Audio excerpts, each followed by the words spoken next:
Okay, so far we finished a lot of the glomerular disease topics, well, all the glomerular disease topics, and we looked at a bunch of practice questions, everything that I had here. We got to see the whole group of your nephrotic diseases and what they are. You have them memorized. You should be able to talk about them for the general idea of what you're going to find in the patient or what kind of patient will present with each of these, like focal segmental, membranous nephropathy, diabetic, right? And then minimal change disease, and then of course amyloidosis. Those are your five main classes of nephrotic syndromes.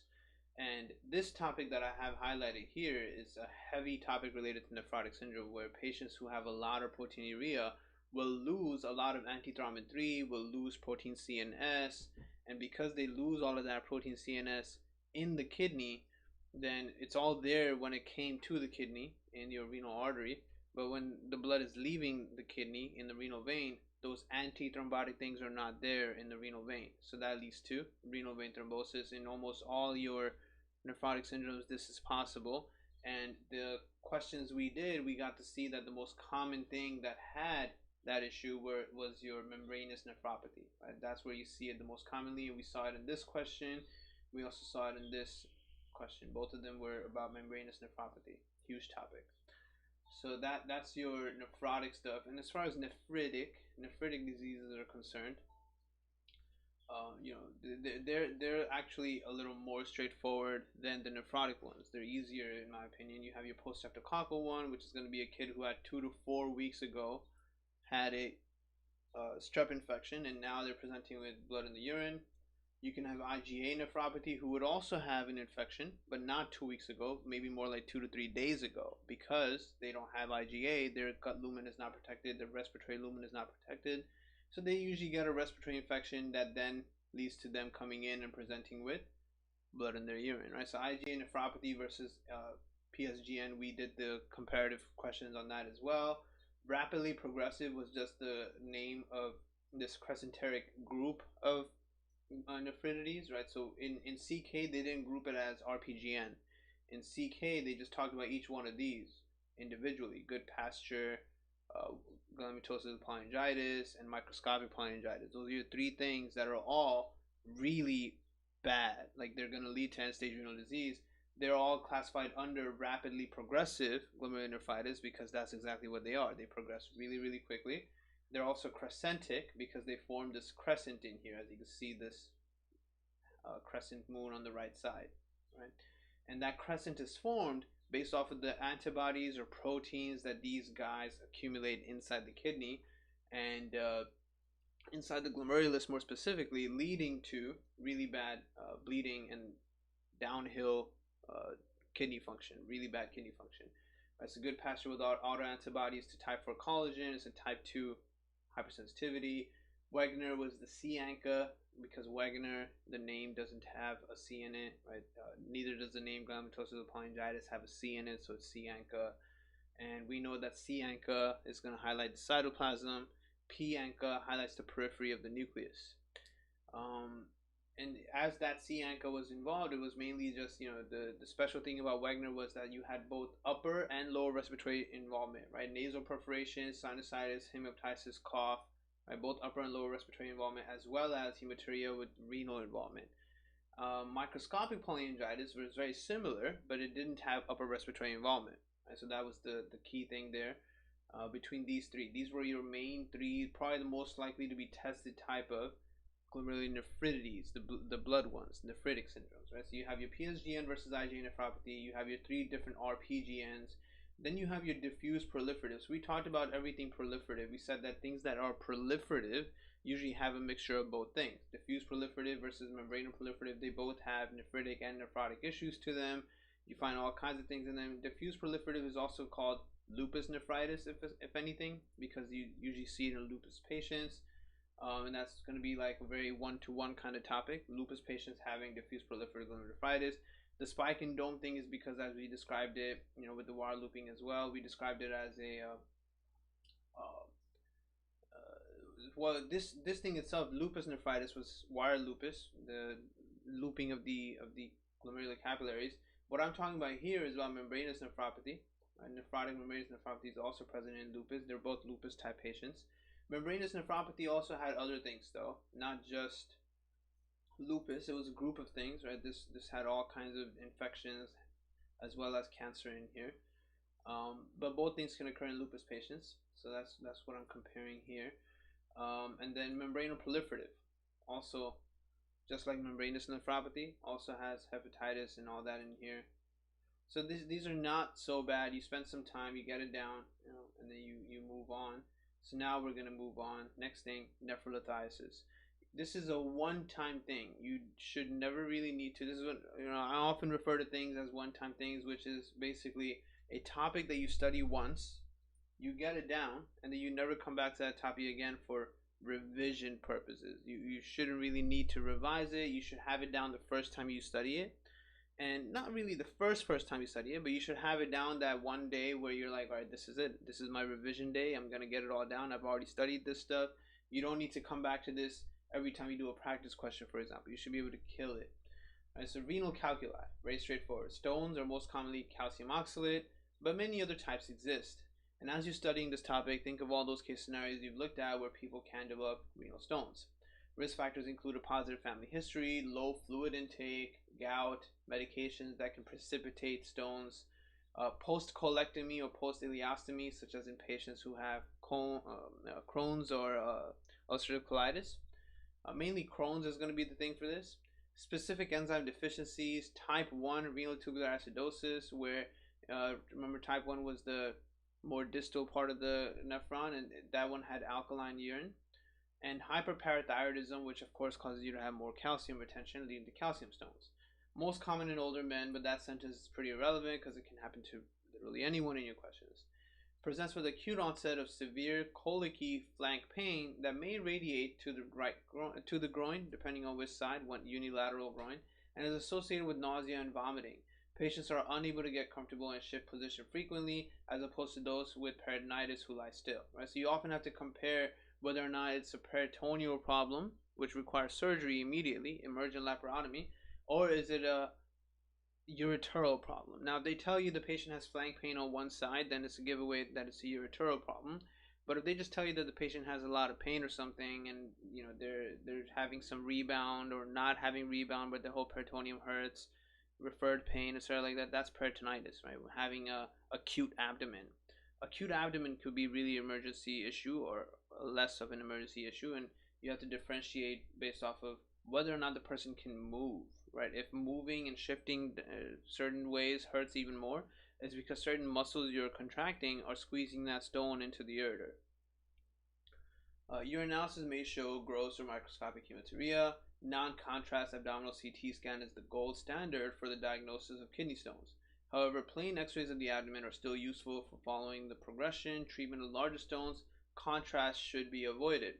So usually we use contrast when we're looking for something inside another organ, right? Like when you're looking at a brain tumor, you use a contrast scan because the contrast is going to help you see the tumor different from the brain, right? That's why it's called contrast.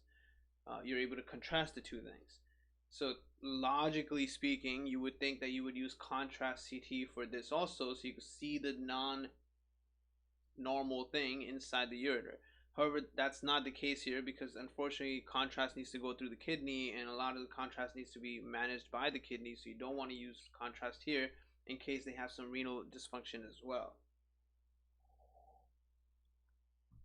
So the step UWorld, all these people, they love having answer choices where they put both things, non-contrast as well as contrast, and never pick to choose contrast in anyone who might have a renal problem. And clearly in a person who has peritonitis or has some kind of acute abdomen, or as you may really have high suspicion, actually has a renal stone, these are all people that could have renal dysfunction, so you don't really want to use contrast, right? Plain x-ray is also often a safe answer choice. So now we start looking at each of the stones and what you're supposed to do. Here is the UWorld workflow, right? If a person shows up with symptoms of having a ureteral stone, you check them. Do they have urosepsis? Do they have acute renal failure? Do they have complete obstruction, in which case they would not be urinating? If yes, then you don't have anything to do here. You need to consult urology right away because you need to get the urine out, right? before you even worry about getting the stone and doing something about the stone, you need to get the urine out, because the longer you leave the urine inside the patient, you have, as time keeps going, more and more complications that can develop, right? The patient can end up getting infection because of the urine staying there. The infection can ascend up the ureters, go mess up the kidneys, then it can mess up the rest of the body. The urine is also backing up into the kidney, causing a lot of hydronephrosis, as well as the renal calyces getting all dilated, right? So you don't want any of that to happen. A lot of that can actually lead to permanent damage of the kidneys.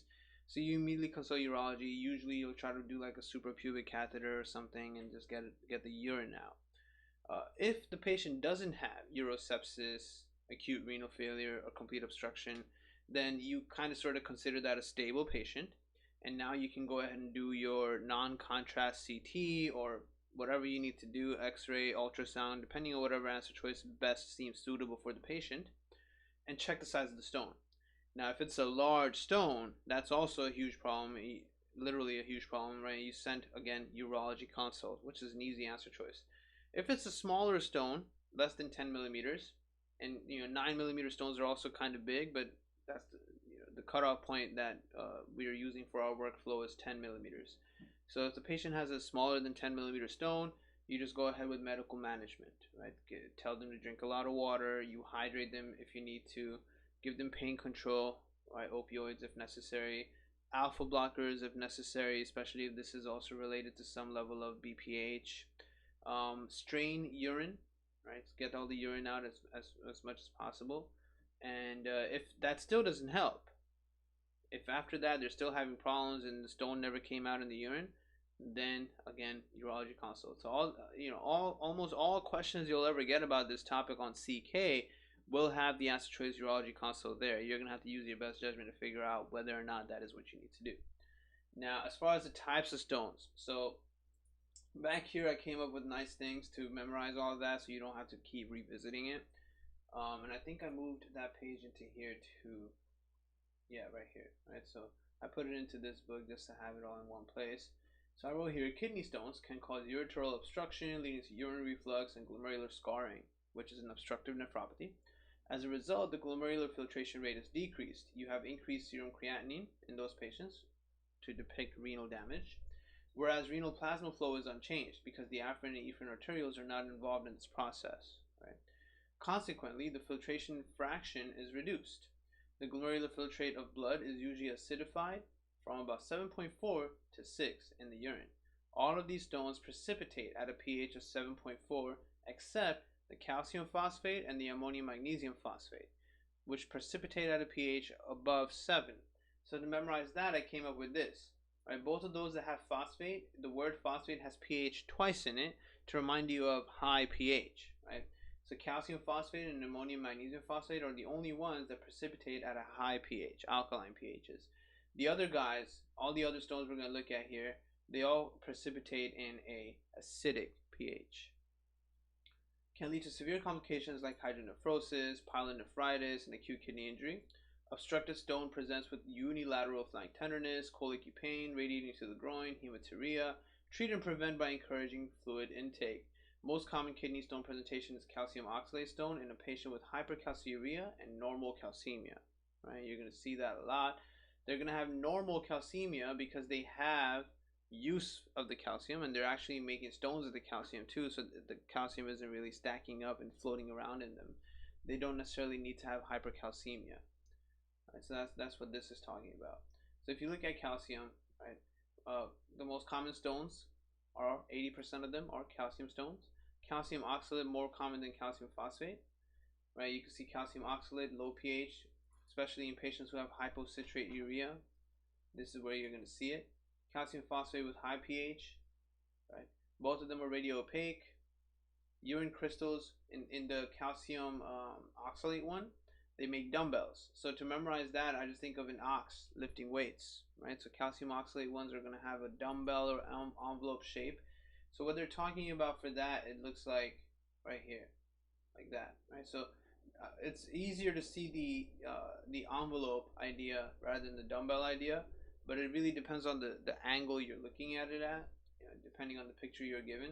There are pictures of this where it might look more like a dumbbell than an envelope, right? But chances are you're going to have to talk about this verbally rather than actually looking at a picture. So the verbal aspect is very important here. So think of the dumbbell, right? Just so if you see that as an answer choice and you know you're talking about calcium oxalate, you go with the dumbbell answer choice, you're done. Can result from ethylene glycol ingestion, vitamin C abuse, hypocitrate malabsorption.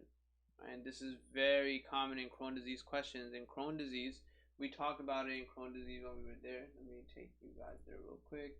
So right here, I have a note saying impaired bile acid absorption, which is often an answer choice, in the terminal ileum leads to loss of bile acids in feces with subsequent fat malabsorption in Crohn's disease. Lipids then bind calcium ions, but oxalate is supposed to bind calcium ions. So now you're going to have a lot of free oxalate because it didn't get to bind the calcium ions. So all the free oxalate is now absorbed and forms urinary calculi. The Crohn's disease patients also lose fat-soluble vitamins and get gallstones. Right, so that topic is a huge topic for Crohn's disease. They love that stuff, right? Kidney stones, calcium oxalate kidney stones are a major. So if you ever get a question where it's pretty clear the patient has Crohn's disease and they're presenting with the symptoms of renal stone, you don't even need to read the rest of the question. You should be pretty confident that the patient has a calcium oxalate stone. Hypocitrate is a risk factor for the development of calcium oxalate stones. Calcium and citrate combine in the tubular lumen to form a soluble complex, which results in less free calcium available to combine with oxalate. An increase in urinary citrate through drug therapy or dietary modifications would be beneficial in these patients to reduce the risk of further stone formation. Right? You need more citrate in the urine. If you have hypocitrate, then that causes stone formation. Advise patients to follow a low protein diet.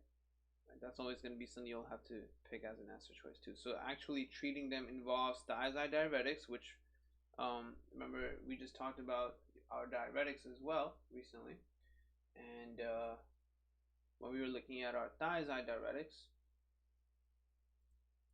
we said that right here in thiazide diuretics you stop the sodium chloride channel, right? And these are the hypergluc things, are the things you kind of cause patients to do. So one of the good things is that when you stop this, the calcium thing gets upregulated, right? When you stop the sodium chloride one, the calcium one gets upregulated. So you actually take out calcium from the urine lumen, right? So remember the hypergluc mnemonic, the C is hypercalcemia.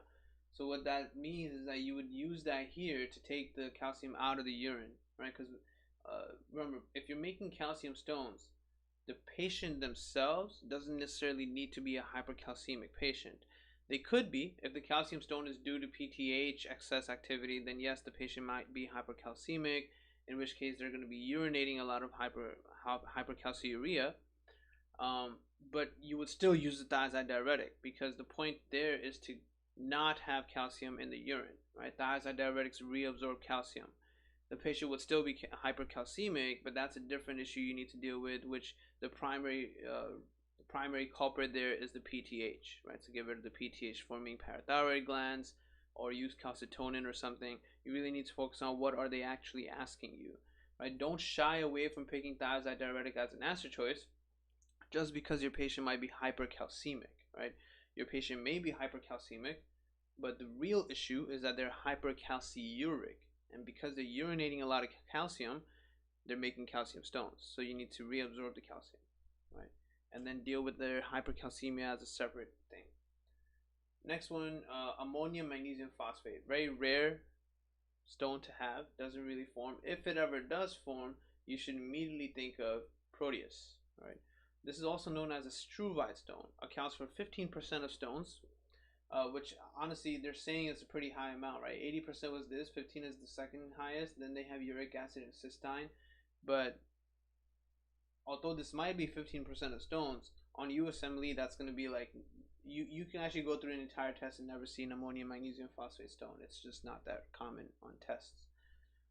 Caused by infection with urease positive bugs like Proteus mirabilis, Staph saprophyticus, or Klebsiella, all of which hydrolyze urea to ammonia, NH3. If you ever have trouble remembering which one is which, ammonia versus ammonium, remember ammonium is a longer word, so that's the one that's NH4. Ammonia is a smaller word, that's NH3. Ammonia causes urine alkalinization.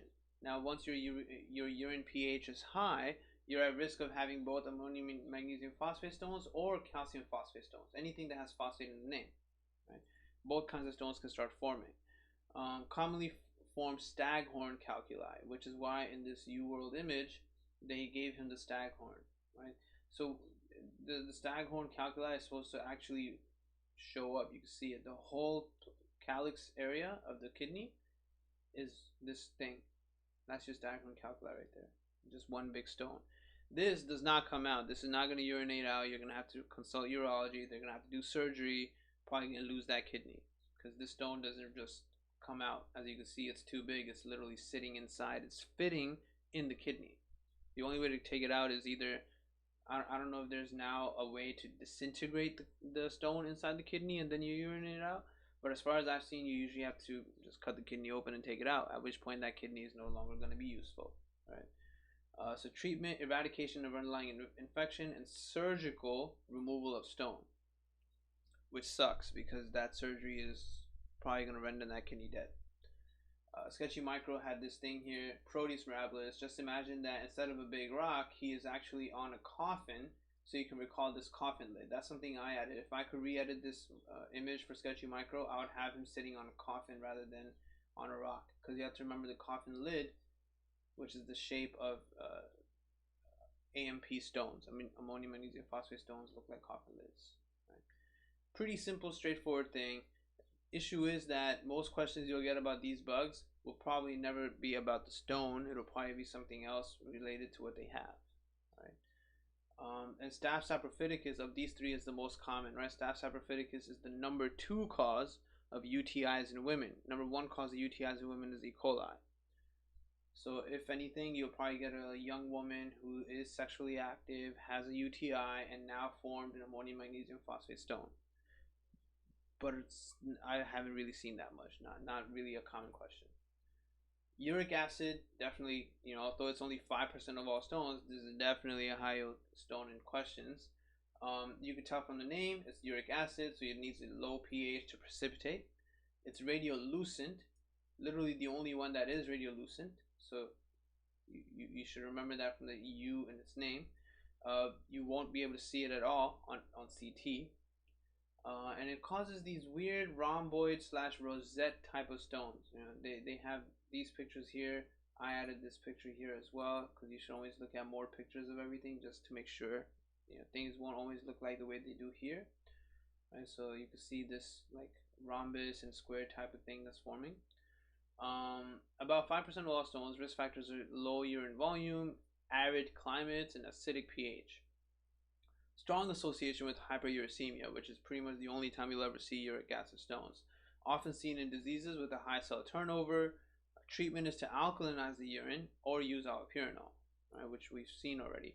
So there's 2 people that will get the uric acid stones. It's either going to be someone who just has conditions that cause hyperuricemia, or they just got treatment for a cancer and now they're going through this whole phase of a lot of cell death, right? High cell turnover. So that also forms a lot of uric acid.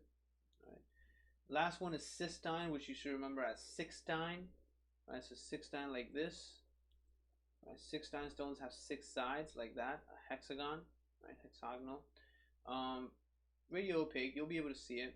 Hereditary autosomal recessive condition that you learn about in biochem.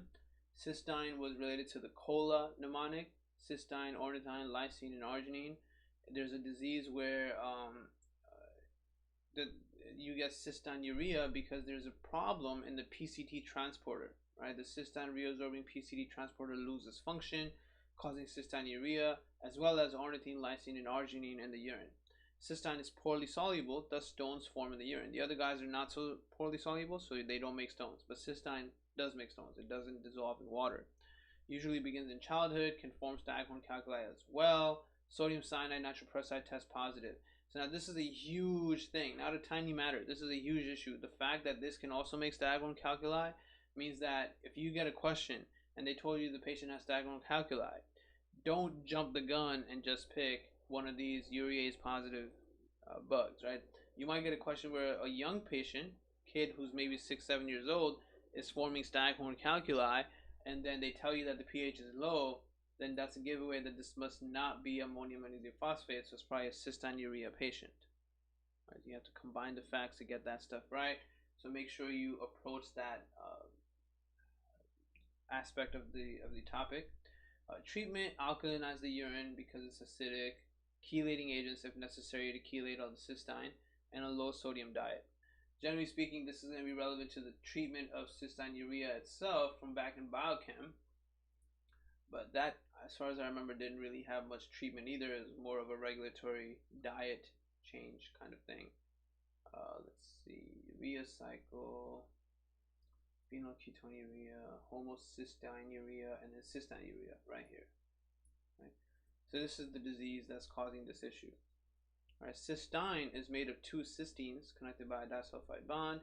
Not much you could do to treat this, right? Just same thing. Potassium citrate or acetazolamide to alkalinize the urine. Chelating agents like penicillamine to get the cystines out. And just a lot of drinking water.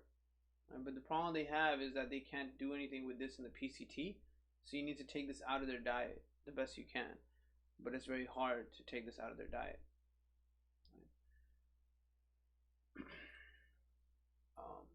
There's this question right here. 16-year-old boy is brought to the ED with sudden onset of left-sided abdominal pain, blood in his urine. The pain waxes and wanes in intensity and does not improve with rest or position changes. He has a lengthy history of similar pain episodes, but this is the first time he has had gross hematuria. Physical exam shows costovertebral angle tenderness on the left side. Microscopic exam of the urine is shown, and the attached image has hexagonal stones. Further evaluation will most likely detect what abnormality. So they gave this kind of image for the stones. Once you get that, you know it's a cystine stone because it's got 6 sides. So what would you see on evaluation? You would see amino acid urea. Right? The urine is going to have a low pH. Why would it have low pH? Because you're having amino acids in there, which are acidic. Why do you have these amino acids in your urine? Because your PCT is not working due to this hereditary disease of cystinuria. Right? So that's why he has cystine stones. What do? You alkalinize the urine. What do you have to do to alkalinize the urine? Acetazolamide. Right? Acetazolamide. We talked about acetazolamide. Let me go back to. It's also something people tend to confuse. So you want to make sure you have it down correctly. We said that acetazolamide causes acidosis, right? It causes acidosis by alkalinizing the urine. It puts more alkaline shit into the urine, which is why your body becomes acidotic, right? So don't confuse that. Usually, if anyone doesn't say urinary acidosis, then we're not talking about the urine, right? So when we say acetazolamide causes acidosis, we're talking about metabolic acidosis inside the body. How does it cause it? By throwing away bicarb, which is exactly what the function is. A mechanism of action, carbonic anhydrase inhibitor. Toss away all your bicarb in the urine. Right? By putting all that bicarb in these patients' urine, you raise this pH back to normal levels and fix it. That way they don't make cystine stones. So you don't really have to do much about the cystinuria aspect in terms of trying to fix the PCT. You can't. So all you do for these patients who have this disease is to constantly have them take acetazolamide so they can constantly keep their urine normal pH. Because as soon as the urine becomes acidic, they'll start making these cystinuria stones, right? And these are very dangerous stones because, as they said, it also makes diaphragm calculi, which means it fits the entire thing in here and you can't get the stone out. This stone is not just going to squeeze through and enter the ureter and come out in the urine. It doesn't come out by itself. It's just sitting in there. It's literally fit inside the kidney calyx. It's not going to move. Right? You have to surgically remove it. So you want to fix this before the need for surgery pops up. Right? Where was this from? Where were the hippurate crystals for? I'm trying to remember why I added that there. Hippurate. I don't really see anything for hippurate. I wonder if this was a question I did somewhere where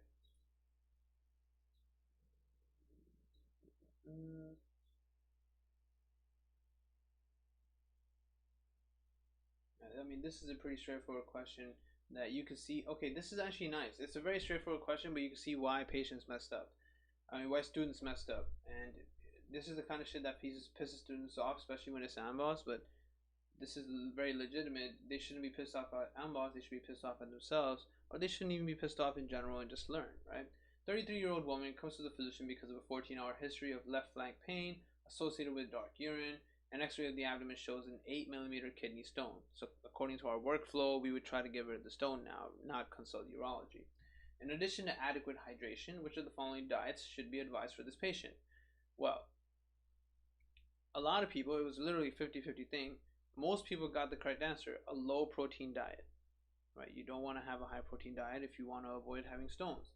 36% of people though chose a low calcium diet. Right? Now, consumption of animal protein is associated with increased urinary calcium, which can precipitate calcium stones, most commonly calcium oxalate, less commonly calcium phosphate.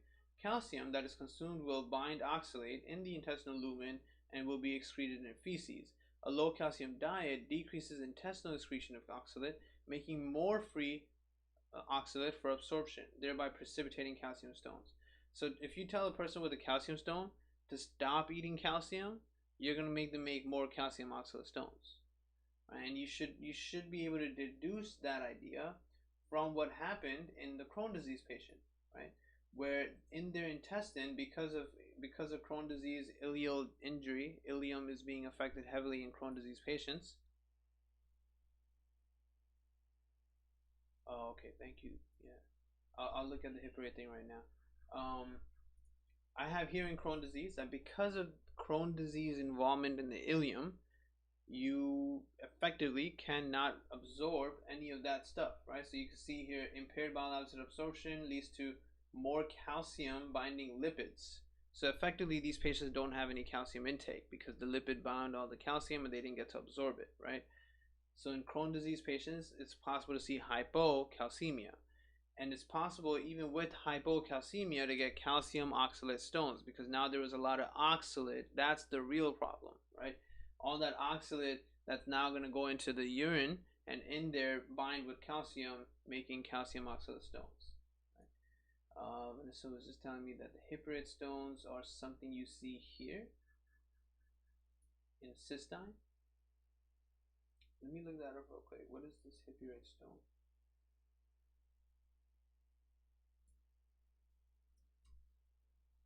Hipparite crystals.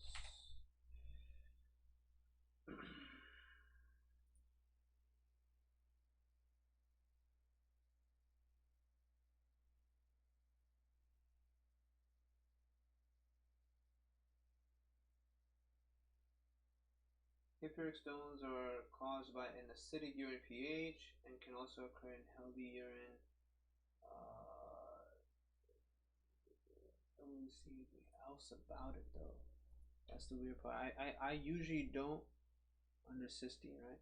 Yeah, I usually don't add something into the book without more explanation, but surprising I don't have any explanation for this, nor is this really mentioned in the book anywhere.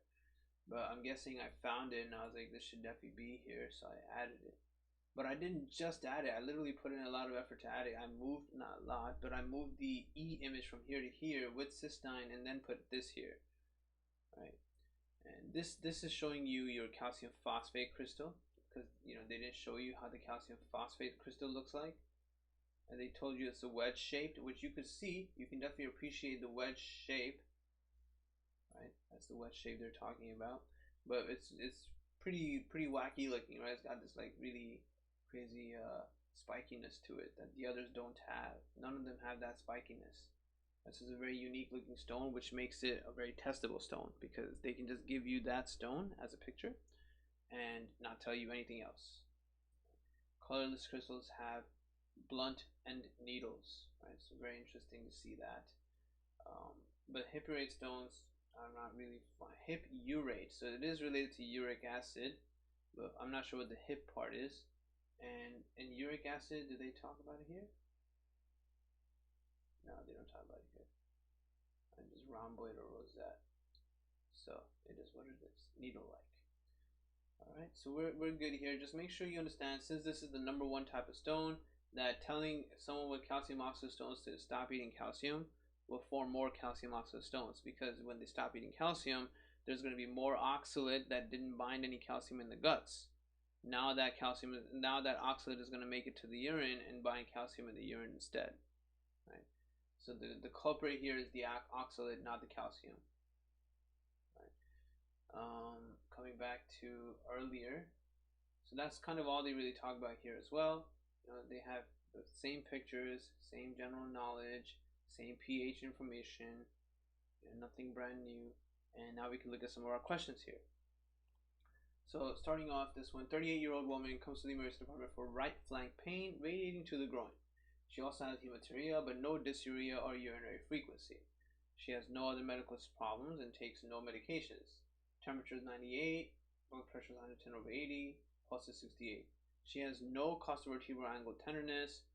Abdominal imaging shows a 6mm calculus in the distal right ureter with no hydronephrosis. Okay, her symptoms improve with IV hydration and analgesics. What meds will be most helpful in facilitating stone passage?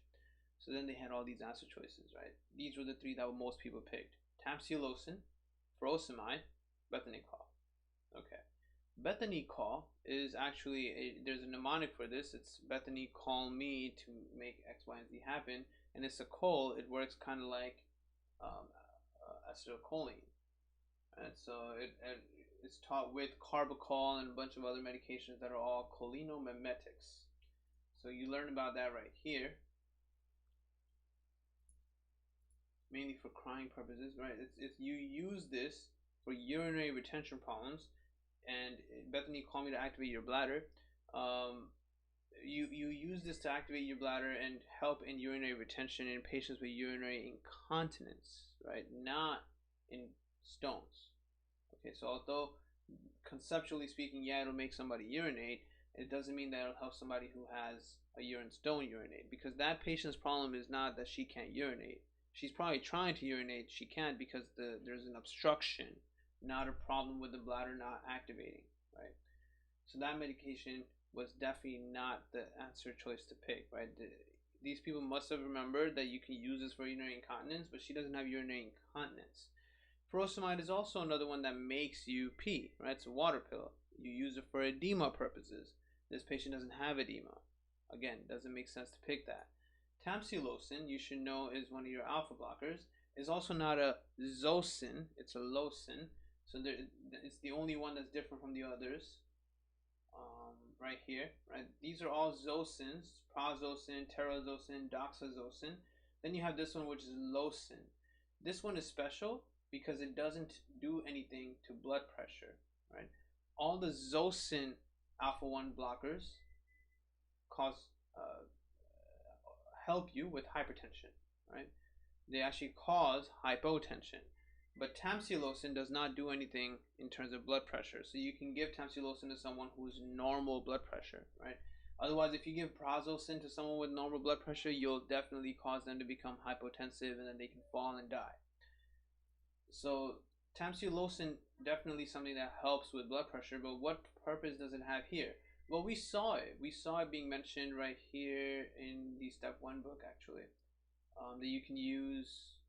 Where do they write it? Diazoxide.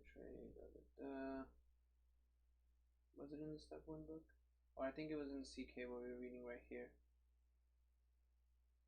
I don't even know where I saw it.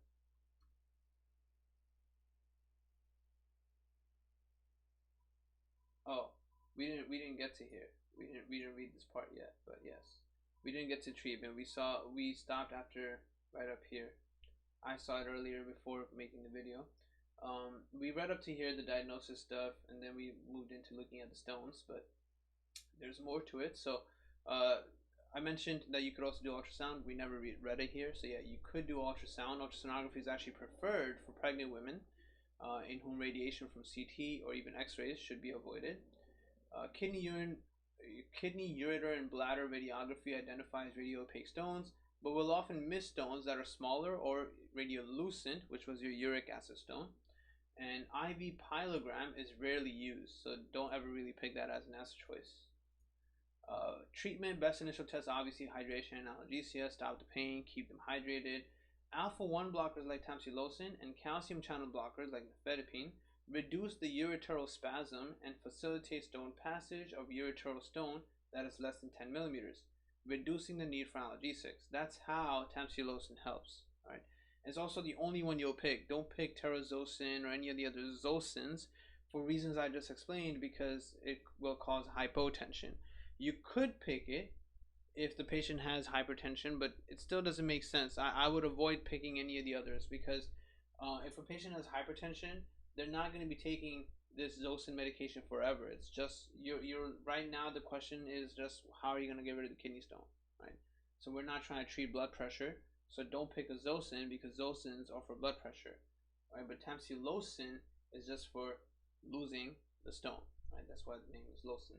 It's the way to memorize it. Treatment varies according to the size and diameter of the stone, as we saw in our workflow table right there, that if it's more than 10 millimeters, you need to consult urology, where they'll come and do a percutaneous nephrolithotomy. They'll actually have to remove the stone somewhat minimally invasive surgically, or more surgically if necessary. So these other answer choices are things you would pick where it said consult urology, right? This stuff. So if somebody has a stone that's more than 10 millimeters, or a stone that's less than 10 millimeters, but you were unable to resolve it with hydration and analgesics, then you get urology to come and do either lithotripsy, ureteroscopy, or percutaneous nephrolithotomy. Which answer choice you'll pick between these three is probably not the scope of CK testing. What they could do though is they could put one of these as an answer choice and then a bunch of other irrelevant answer choices, and you would have to pick lithotripsy, right? So just know that these are the things that fall under consulting urology. They're the ones that are going to come do this, not you, assuming that you're the internal medicine doctor taking care of the patient. Dietary changes to prevent calcium stones include increased fluid intake, normal calcium intake, right, recommended daily adult intake, and decreased sodium intake. If caused by hyperoxaluria, then decrease oxalate intake, which is basically by decreasing general protein intake overall, because oxalate is in everything. Like almost anything that has proteins in it has oxalate in it, right? So that's what that question was related to. So what this tamsulosin does, and what the other thing they mentioned, what was the other thing? Calcium channel blockers and nifedipine. You know, nifedipine and nimodipine are both calcium channel blockers that are actually used for spasm related stuff as well. When we learned about our calcium channel blockers, cardiovascular pharmacology, those were the two that stood out the most. You had right here nimodipine, which was very special because you use it in subarachnoid hemorrhage to prevent cerebral vasospasm, right? And nifedipine is the most commonly used calcium channel blocker. It's pretty much mentioned everywhere. This one is what we're using here right now in the ureteral stone, so that we could stop spasms. Because if the ureter keeps contracting, the stone is going to stay stuck there, and the patient is going to feel pain every time the ureter is contracting into the stone. So you stop that contraction, keep the lumen open, let the stone pass by. Right? It doesn't have to be nifedipine though. You could use some of these others as well, but it's very unlikely that they'll choose any of these other ones. Right? They'll probably pick nifedipine. Nicardipine and clevidipine were for hypertensive urgency and emergency, so they're their own thing. Amlodipine is almost never the answer choice because this has very good blood pressure effects. So if you give this to a person for just their stone, they will become hypotensive, just like you wouldn't give a Zosyn alpha-1 blocker, right? Clevidipine maybe, but nifedipine is the one I would pick if you see it as an answer choice, right? So they tell you here she has ureteric colic secondary to a distal ureteral stone. Uncomplicated stones less than 1 centimeter can be managed conservatively.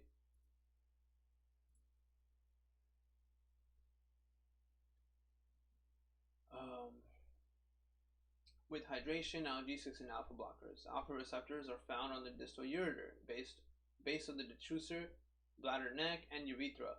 Sympathetic activation stimulates alpha receptors to maintain high muscular tone for normal urinary continence. Reflex ureteral spasm, secondary to stone impaction, causes typical waxing and waning pain seen in ureteral colic. So this will also stop the pain indirectly, which saves you from having to use more analgesics, right? Reduce the need for analgesics, because most analgesics are also kind of sort of going to cause damage in the kidney. I mean, if you think about NSAIDs, that causes damage to the kidney, right? If you think of opioids, then that's always a problem overall, not for the kidneys per se, but a problem overall because opioids are addictive. Cholinergic receptors and the other furosemide, these medications are not for patients who have a ureteral stone. They could help in making someone urinate, but this patient doesn't have a problem urinating, or her problem isn't that she can't urinate, it's that her urine just won't pass. There's a blockade. Here they just have a table from Euro for common kidney stones, all the stuff we talked about right now, and then some more questions. So 26-year-old man comes to the emergency department due to sudden onset of severe colicky left side flank pain that radiates to the scrotum. He also has nausea, vomiting, and dark urine. He has never before had these symptoms. Exam shows no abnormalities. Non-contrast helical CT scan reveals a 5mm radio-opaque stone in the left upper ureter. Okay. So this can be managed conservatively. Labs show nothing insane. Urinalysis shows hematuria, but no CAS because this is not a renal problem. What is the most likely cause of his symptoms? The most likely stone anyone can have with no information being given is calcium oxalate. So you just pick it. And that's all this question was about. You see, there's nothing in the question to tell you that this was going to be a calcium oxalate stone. And they actually try to confuse you by giving you a normal calcium in this patient.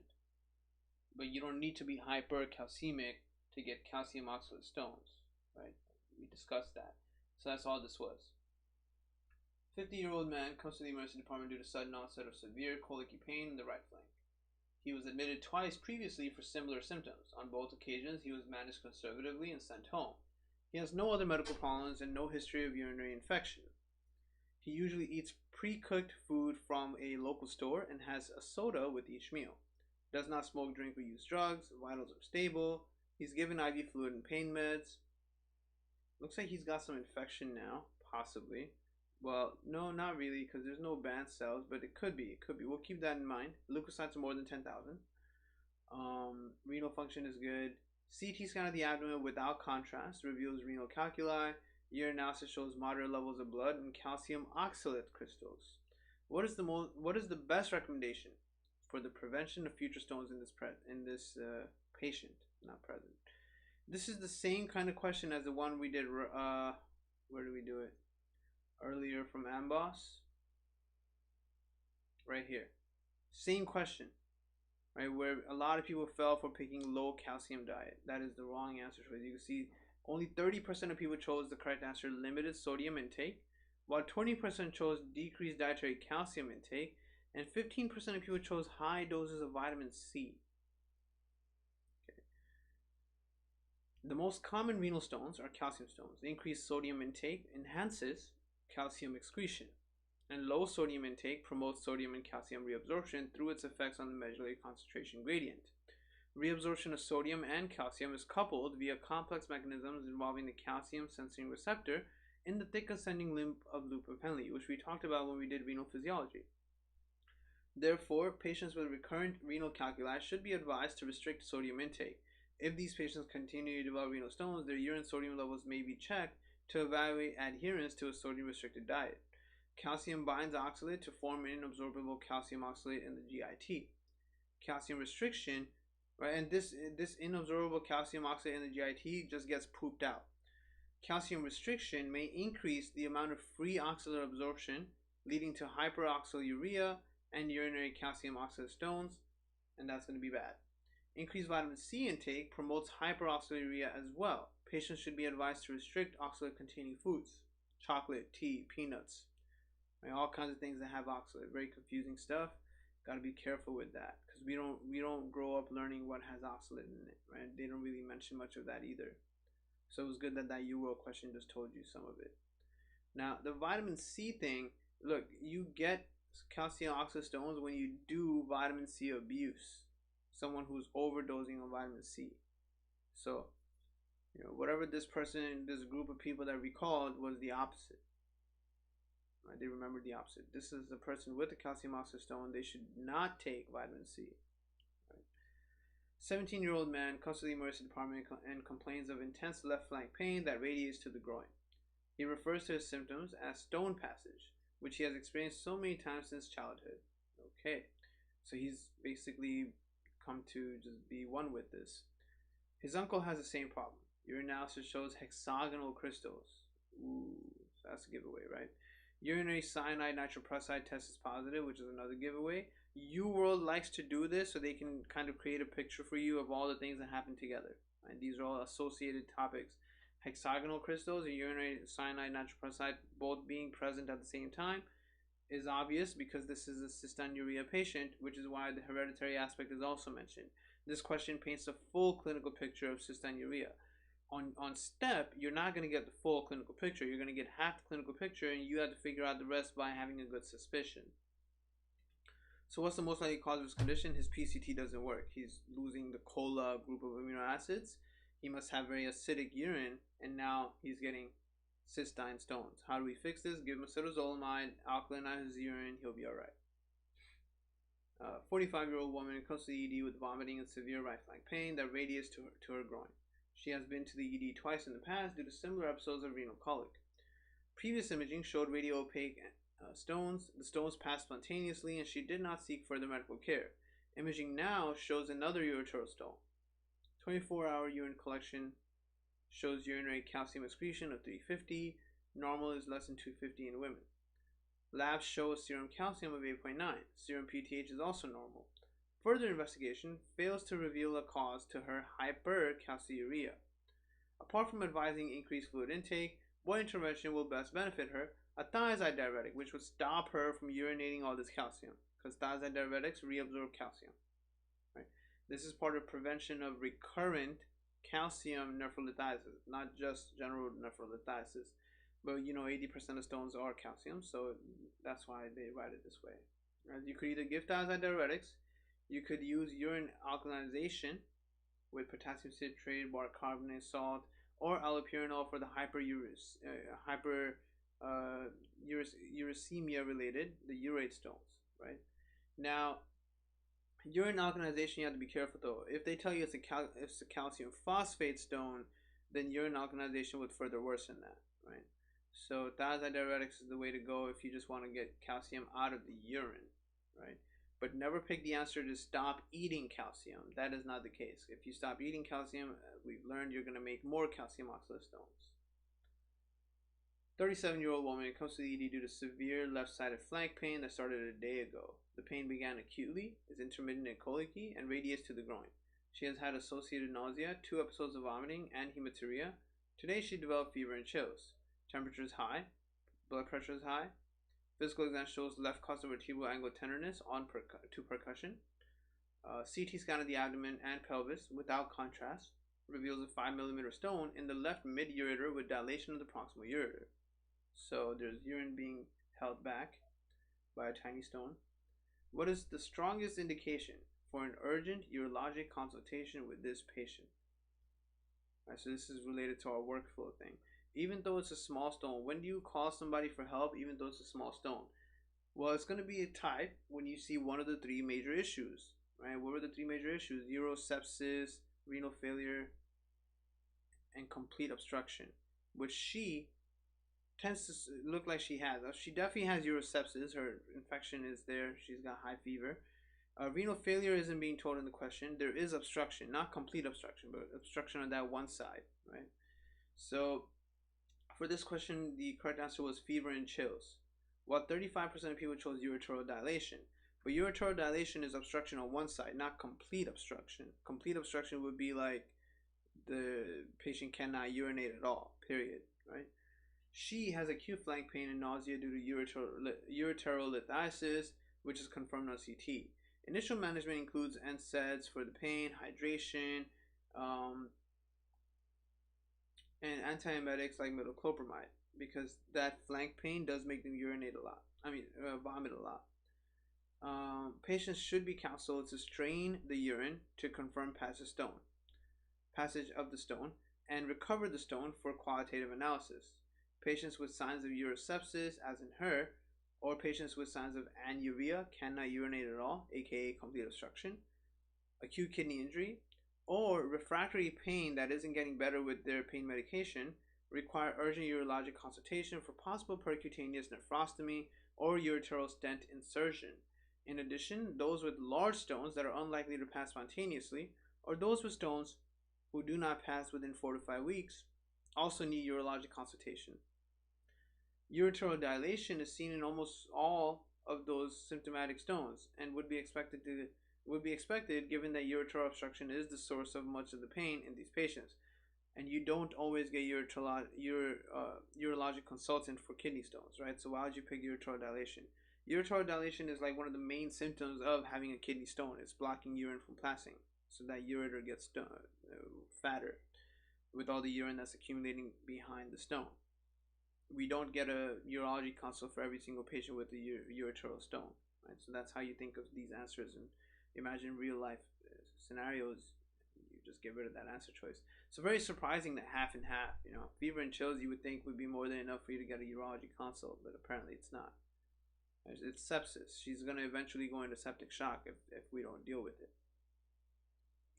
Last question here. 45-year-old man is evaluated in the emergency department for severe right flank pain. He's tossing in the bed from the pain. He has a history of hypertension, hyperlipidemia, and diet control of diabetes. BMI is 43. Abdominal radiographs show no abnormalities, but CT shows a 5mm stone in the right ureter and several smaller stones in both renal pelvises. Urinalysis gives you a urine pH that's very acidic. Right? White blood cells are absent. There's some red blood cells in there. No infection, no bacteria. Subsequently passes the stone, and analysis shows it to be composed 100% of uric acid. Besides high fluid intake, what would be most helpful for him to prevent recurrent stones?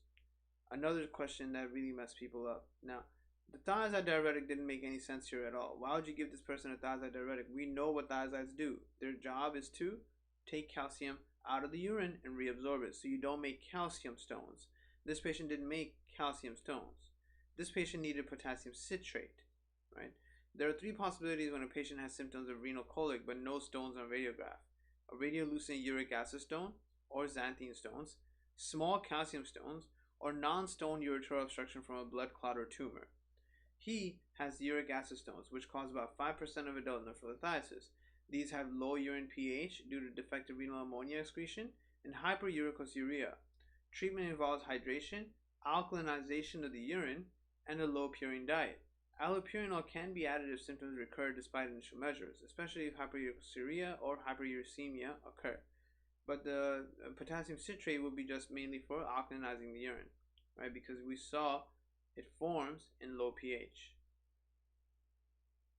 Okay, you could also give acetazolamide, would do the same thing, alkalinize the urine. And that is it for that. So in our next session, we'll move on into polycystic kidney disease.